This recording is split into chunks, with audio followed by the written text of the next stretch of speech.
الحمدللہ رب العالمین والصلاة والسلام علی سید الانبیاء والمرسلین۔ نیت المؤمن خیر من عملہ، مومن کی نیت اس کے عمل سے بہتر ہے۔ وضو کے فضائل۔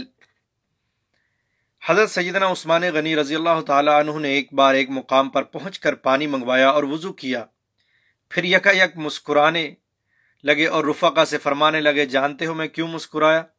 پھر خود ہی اس سوال کا جواب دیتے ہوئے فرمایا کہ ایک دفعہ سرکار دو عالم صلی اللہ علیہ وسلم نے وضو فرمایا اور بعد فراغت مسکرائے اور صحابہ کرام رضوان اللہ اجمعین سے فرمانے لگے، جانتے ہو میں کیوں مسکرایا؟ پھر خود ہی سرکار دو عالم صلی اللہ علیہ وسلم نے جواب دیا کہ جب آدمی وضو کرتا ہے تو چہرہ دھونے سے چہرے کے، ہاتھ دھونے سے ہاتھوں کے، اور سر کا مسح کرنے سے سر کے، اور پاؤں دھونے سے پاؤں کے گناہ جڑ جاتے ہیں۔ صحابہ کرام رضوان اللہ اجمعین سرکار دو عالم صلی اللہ علیہ وسلم کی ہر سنت، ہر ادا کو دیوانہ وار اپناتے تھے۔ وضو جو ہے وہ سارا بدن پاک کر دیتا ہے۔ دو حدیثوں کا خلاصہ ہے کہ جس نے بسم اللہ کہہ کر وضو کیا، اس کے سر سے پاؤں تک سارے جسم کے گناہ جھڑ جاتے ہیں اور وہ سارا جسم پاک ہو جاتا ہے۔ حضرت سیدنا ابو ہریرہ رضی اللہ تعالی عنہ سے روایت ہے کہ سرکار مدینہ سلطان بقرینہ، قرار قلب و سینہ، صاحب معطر و پسینہ، باعث نزول سکینہ صلی اللہ علیہ وسلم نے ارشاد فرمایا، اے ابو ہریرہ رضی اللہ تعالی عنہ، جب تم وضو کرو تو بسم اللہ والحمد للہ کہہ لیا کرو، جب تک تمہارا وضو باقی رہے گا اس وقت تک تمہارے فرشتے یعنی کرامن کاتبین تمہارے لیے نیکیاں لکھتے رہیں گے۔ اور با وضو سونے کی بہت زیادہ فضیلت ہے۔ علماء کرام بھی فرماتے ہیں اور حدیث میں بھی آیا ہے کہ با وضو سونے والا روزہ رکھ کر عبادت کرنے والے کی طرح ہے۔ گویا اگر ہم وضو کر کے سوتے ہیں، سرکار دو عالم صلی اللہ علیہ وسلم کا فرمان ذیشان ہے کہ باوضو سونے والا روزہ رکھنے والے کی طرح عبادت کرتا ہے۔ اور باوضو سونے یا باوضو مرنے کی جو فضیلت ہے وہ بھی بہت زیادہ ہے۔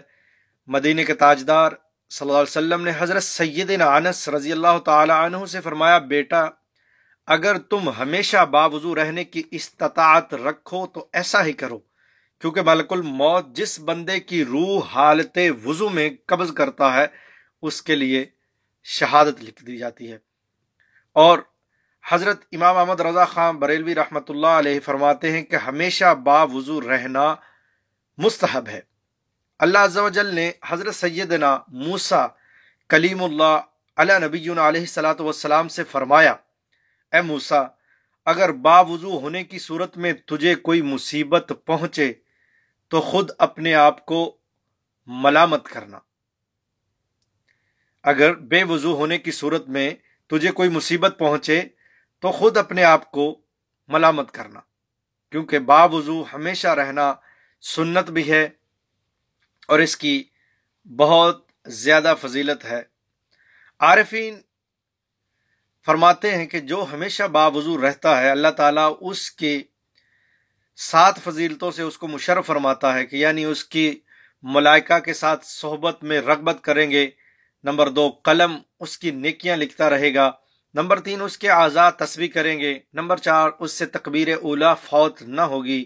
نمبر 5، جب سوئے اللہ تعالیٰ کچھ فرشتے بھیجے کہ جن انس کے شر سے اس کی حفاظت کریں۔ نمبر 6، سکرات موت اس پر آسان ہو۔ نمبر 7، جب تک باوضو ہو امان الہی میں رہے۔ دگنا ثواب۔ یقیناً سردی، تھکن یا نزلہ، زکام اور درد سر اور بیماری میں وضو کرنا دشوار ہوتا ہے، مگر پھر بھی کوئی ایسا وقت وضو کرے جب کہ وضو کرنا دشوار ہو تو اس کو بحکم حدیث دگنا ثواب ملتا ہے۔ حضرت عثمان غنی رضی اللہ تعالی عنہ نے اپنے غلام حمران سے وضو کے لیے پانی مانگا اور سردی کی رات میں باہر جانا چاہتے تھے۔ حمران کہتے ہیں میں پانی لایا، انہوں نے منہ ہاتھ دھوئے تو میں نے کہا اللہ آپ کو کفایت کرے، رات تو بہت ٹھنڈی ہے۔ اس پر فرمایا کہ میں نے رسول اللہ صلی اللہ علیہ وسلم سے سنا ہے کہ جو بندہ وضو کامل کرتا ہے اللہ تعالیٰ اس کے اگلے پچھلے گناہ معاف فرما دیتا ہے۔ تو میٹھے میٹھے اسلامی بھائیوں، وضو کی بہت ساری فضیلتیں ہیں، جس میں انسان کا بدن پاک ہو جاتا ہے۔ با وضو مرنے والے کو شہید کی فضیلت ملتی ہے، با وضو سونے والا روزہ رکھ کر عبادت کرنے والے کی طرح ہے، اور با وضو رہنے والا جو ہے، جیسا کہ اللہ عز و جل نے حضرت سیدنا موسیٰ کلیم اللہ سے فرمایا کہ اگر بے وضو ہونے کی صورت میں آپ کو کوئی مصیبت پہنچے تو آپ خود کو ملامت کرنا۔ جو آدمی با وضو رہتا ہے اللہ تبارک و تعالی اس کو مصیبتوں سے رہائی دیتا ہے۔ دعا ہے کہ اللہ پاک ہمیں با وضو رہنے اور وضو کرنے کے جو طریقہ ہے، جو فرائض ہیں اور جو وضو کے فضائل ہیں، ان کو سمجھنے اور آگے پھیلانے کی توفیق عطا فرمائے۔ وما علینا الا البلاغ المبین۔